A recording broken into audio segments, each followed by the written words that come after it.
Assalamualaikum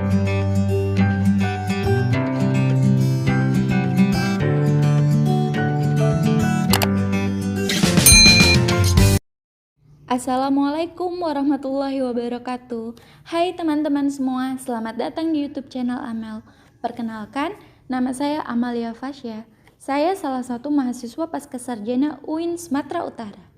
Pada video kali ini, saya akan membahas mengenai Perang Salib.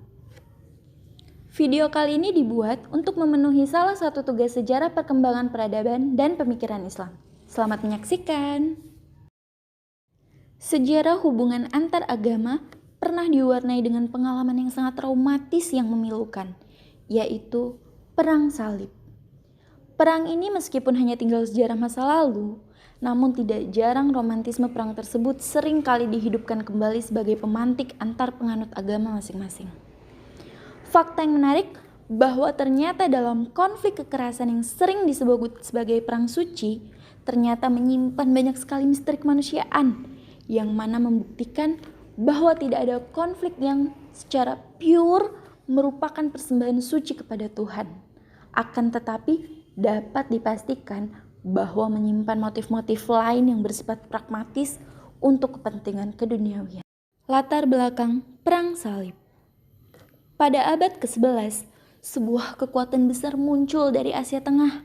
Mereka adalah kaum Muslim Seljuk yang memenangkan pertempuran Manzikert melawan Kekaisaran Bizantium pada tahun 1071. Kota-kota lain pun segera jatuh ke tangan kaum Muslim Seljuk seperti Edessa dan Antioquia. Mereka kemudian mendirikan Kesultanan Rum dan mengambil alih kota Yerusalem dari kekuasaan dinasti Fatimiyah. Nah, kejatuhan wilayah Yerusalem dan kota-kota penting lainnya bagi umat Kristen memaksa Kaisar Bizantium Alexius I Komnenus meminta bantuan kepada Paus Urbanus II untuk melawan invasi kaum Seljuk di wilayah Bizantium dan merebut kota suci Yerusalem dari kaum Muslim. Latar belakang yang kedua, ada pula sebagai sarana yang tepat untuk menyatukan Gereja Katolik Barat dan Gereja Ortodoks Timur yang saat itu terpisah. Dan alasan yang ketiga tidak terlepas pula dari krisis ekonomi yang tengah terjadi di dunia Barat. Alasan mengapa perang tersebut diberi nama Perang Salib karena para umat Kristen yang ikut berperang saat itu menggunakan atribut salib sebagai simbol persatuan. Periodisasi Perang Salib. Periode pertama. Dipimpin oleh Godfrey, Bohemond, dan Raymond, pasukan salib yang berjumlah 150.000 prajurit berangkat menuju Konstantinopel dan menyerang beberapa kota yang telah dikuasai oleh umat Islam. Pada periode pertama, pasukan salib berhasil menguasai beberapa kota seperti Edessa, Antioquia, Tripolo, dan pada tahun 1099 berhasil merebut Yerusalem dari umat Muslim. Periode kedua. Umat Islam tidak tinggal diam menghadapi kekalahan pada Perang Salib periode pertama. Ini malah menjadi cambuk untuk mengobarkan kembali semangat jihad yang sempat padam. Mereka yang sebelumnya tercerai-berai kembali menghimpun kekuatan. Kali ini dipimpin oleh Imaduddin Zanki, sang penguasa Mosul dan Irak, serta anaknya Naruddin Zanki, yang mana pada tahun 1151 Masehi berhasil mengambil alih kota Edessa dari pasukan salib. Kejatuhan kota Edessa ini membuat pasukan salib panik. Mereka sadar jika pasukan Islam telah maju dan menemukan kepercayaan dirinya, maka akan sulit untuk dibendung.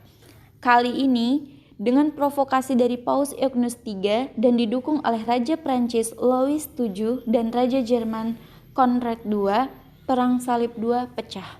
Akan tetapi, Naruddin Zanki berhasil menahan gerak mereka. Sampai Perang Salib II selesai, pasukan salib tidak pernah bisa menginjakkan kaki di Damaskus dan malah pimpinan mereka melarikan diri kembali ke negaranya. Pada tahun 1174 Masehi, Naruddin Zanki wafat yang digantikan oleh Salahuddin Al-Ayyubi. Salahuddin merupakan panglima perang yang pemberani. Sejak pertama kali memegang jabatan sebagai panglima perang, dia langsung menetapkan niat untuk merebut kembali Yerusalem. Pada tahun 1187 Masehi, pasukan Salahuddin berhasil merebut Tiberias. Perang ini dikenal dengan nama Perang Hattin. Setelah kemenangan dalam Perang Hattin, Salahuddin terus bergerak ke Yerusalem. Akhirnya, Salahuddin berhasil merebut kota Yerusalem setelah 88 tahun dalam penguasaan pasukan salib. Jatuhnya Yerusalem ke tangan umat Islam sangat memukul perasaan pasukan salib, sehingga mereka menyusun rencana balas dendam.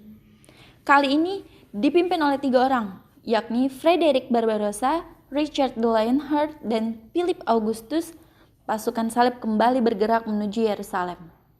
Terjadi perang yang berkepanjangan, larut berlarut, tapi tak kunjung mendapatkan kemenangan di pihak pasukan salib. Akhirnya, mereka gencatan senjata antara pasukan salib dan Salahuddin yang disebut dengan Perjanjian Sulh al-Ramlah. Pada tahun 1193 Masehi, Salahuddin al-Ayyubi tutup usia. Periode ketiga.